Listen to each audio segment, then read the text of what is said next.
여러분 안녕하십니까? 건설전문변호사의 건축분쟁교실 18번째 시간입니다.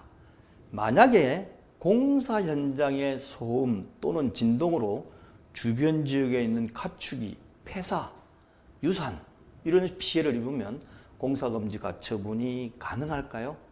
어떻습니까? 가축이 죽을 정도면 굉장히 심각한 거 아닌가요? 그렇기 때문에 공사금지 가처분 해가지고 무조건 공사금지 할 수 있다 라고 생각하실 수도 있는데 과연 맞는지 같이 보도록 하겠습니다. 제가 말씀드린 내용은 만약에 도로공사 발파 소음으로 인한 것이라면 가축 피해가 어떤 식으로 생길지, 뭐 죽는 거 아니야? 뭐 이렇게 생각할 수 있지만 피해 유형도 여러 가지가 나옵니다. 그 다음 두 번째, 발파 소음하고 진동하고 관계, 피해 그 칸에 인과관계가 있느냐? 뭐 당연히 발파 때문에 피해 입었겠지. 나는 수가 있는데 과연 그럴까요? 세 번째, 그러면 그런 피해를 원인으로 공사금지 가처분 신청을 내면 법원은 다 받아들여 가지고 공사를 못하도록 하느냐? 이 세 번째 강의를 들으면, 세 번째 부분을 들으면 아니네? 라는 생각이 드실 수가 있습니다. 저는 법률사무소 국토의 김조영 대표 변호사입니다. 25년 동안 2000여 건의 부동산 건설, 재건축, 재개발 등 소송을 제가 직접 수행한 경험으로 여러분과 같이 이 문제에 관해서 살펴보도록 하겠습니다. 먼저 첫 번째, 도로공사 발파 소음, 진동으로 인한 가축 피해 유형이 어떤 경우가 있을까요? 흔히 쉽게 할 수 있는 공사 소음 때문에 가축이 죽었다. 폐사죠. 뭐 더위 때문에, 추위 때문에 죽는 경우도 있지만 소음이나 진동 때문에 가축이 스트레스 받아가지고 죽는 경우도 있습니다. 두 번째, 유산이죠. 이건 더 이해가 가죠. 임신을 한 그 가축이 스트레스를 못 견뎌가지고 사람도 스트레스 받으면 유산하지 않습니까? 이렇게 유산하는 경우. 세 번째, 닭 있죠. 계란.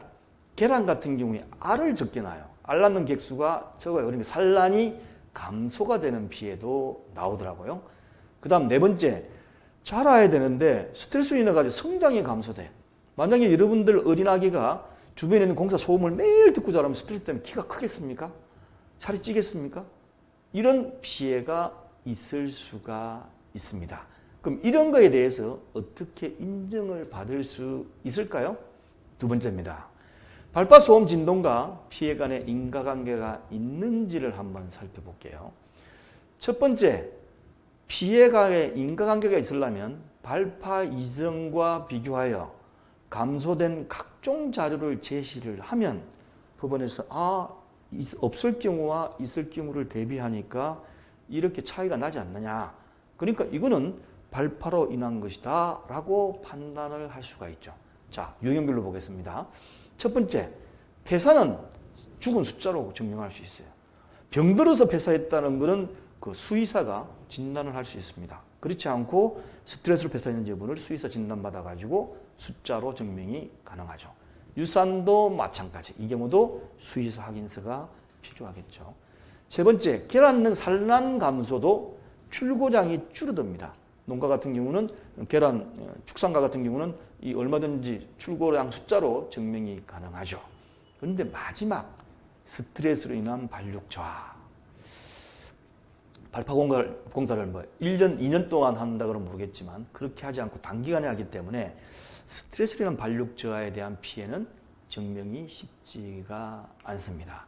자, 그럼 세 번째, 그런 피해를 원인으로 공사를 중지시켜달라는 공사금지 가처분 결정이 가능한지 보겠습니다.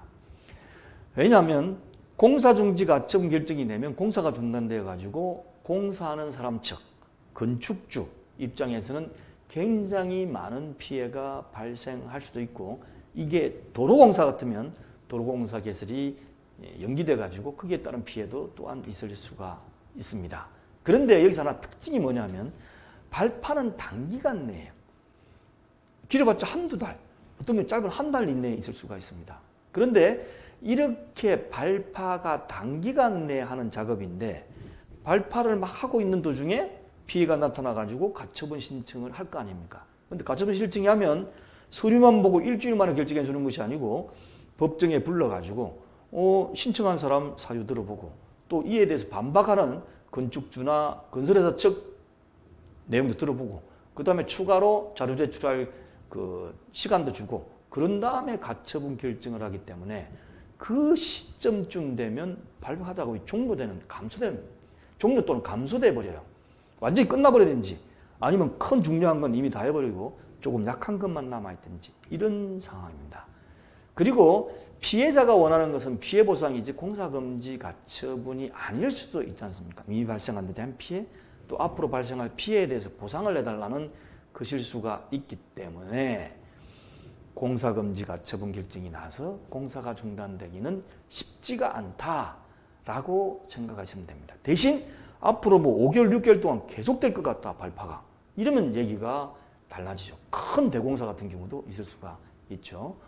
그렇기 때문에 손해배상 청구는 별도로 충분히 가능하기 때문에 발파 도중이나 사전에 피해보상 합의를 하는 것이 중요합니다. 이건 누구한테 얘기하는 거죠? 건축주나 공사하는 회사에 얘기하는 겁니다. 손해배상 청구는 나중에 별도로 가능하기 때문에 손해배상 청구 소송을 나중에 당해가지고 그때 가서 뒤늦게 손해배상을 이만큼 해주지 말고 발파 도중이나 중간에 또는 사전에 피해보상 협의를 아예 처음부터 해주는 것이 중요하기 때문에 그렇게 합의를 보고 들어가라고 제가 건축주하고 건설회사한테 권유드리는 겁니다. 자, 이 강의를 유튜브로 보시는 분은 설명란을 클릭하시면 재생 목록을 내가 띄워놓습니다. 그걸 클릭하시면 건설 분쟁 관련된 걸 쭉 다 쉽게 보실 수 있고 홈페이지인 r119co.kr에 들어오시면 하단에 쉽게 푸는 부동산 법률 지식란에 이 부분 건축 분쟁안에 넣도록 하겠습니다. 계속해서 다음 강의도 시청해 주시기 바랍니다. 감사합니다.